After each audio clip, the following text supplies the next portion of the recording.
here in Ghana, the population of Nigerians in Ghana is about 4 million. And these 4 million, the Igbos are the majority. The Igbos here in Ghana, they've married a lot of Ghanaians, Togolese, Liberians, Burkinabes, and even Ghana, where we live. Now, these children are all Igbos. And if we don't let them know the culture and tradition of the Igbos, it means our culture is wiping away. And the installation of this king means to plant the culture and tradition of the Igbo in Ghana and any other country that we found that there are a good number of the Igbos living in that country. By that, the essence of this kingship has come to be. I've always maintained that imbecility is a clinical evidence of criminality. I've always maintained it, and I stand to be corrected. And I say this in case a greater number of you from this particular post begin to wonder why Nigerians think the way they think, especially the people from the tribe of Igbo. I'm an Igbo man, so I can tell you people better that such level of criminality, hence a clinical evidence, true imbecility or a clinical evidence of imbecility, is more with the Igbo tribe. I mean, when you see an Igbo man think, because he's money conscious, you will understand that he's very deluded.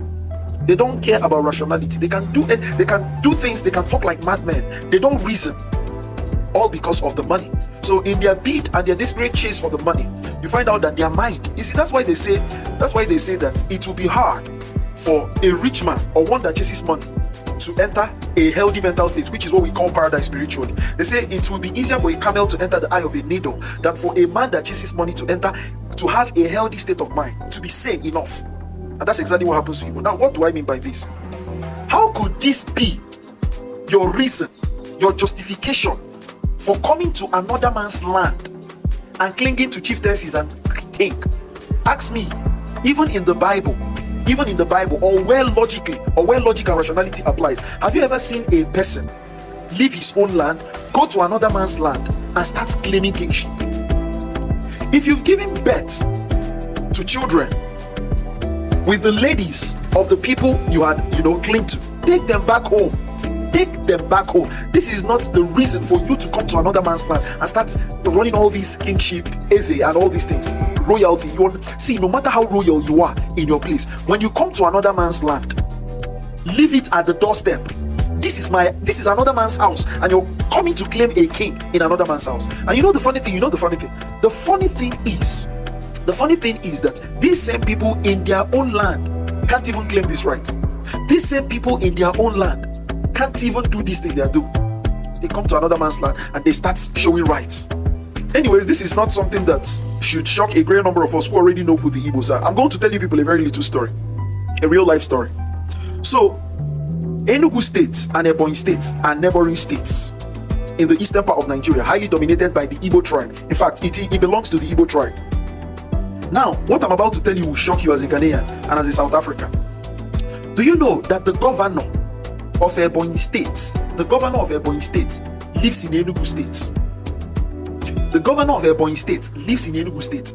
Every single time he travels back to Enugu State, in a siren on a convoy, as if he is the governor of Enugu State. If it's not because the governor of Enugu State had to tell him, bro, they cannot be, think about it now, this thing is rational, there cannot be two governors in one state. Whereas your state is empty of a governor. You're governing your state from my state, and then whilst coming back to my own state, you're on a convoy and you're blowing siren like the governor. Now this emphasizes exactly what you people are seeing in Ghana, what you people see in Ghana with Nigerians who are Igbos, with the Igbos who are Nigerians. You leave your father's land, come to another man's land, where you should be focused about doing what you're doing. Do your right thing, establish your reputation. Peradventure you married those people's daughters and they gave birth to your children. When chips are down, bring back your children home. Don't come to establish chieftaincy title and do all this your fake, illusional, deluded royalty in another man's land. In another, I have never seen the most deluded sets of people than this sets of people. I have never in my whole life. That is why when I tell you people that 3 out of 4 Nigerians are mad, people think it's profane. It's not profanity. I've shown you people facts and figures. It's playing out. I'm telling you people that's why if you come to Nigeria, you see lots of imbeciles, lots of mentally deformed people, lots of Down syndromes. Some clinical, even in when they don't even show you, by their looks you will know, because you see lots of deformities. You don't need their actions to know that these people are deformed. You just need to look at them to see their deformity. I'm telling you the truth. it's uncalled for. In fact, it's I don't get it at all. It doesn't make sense.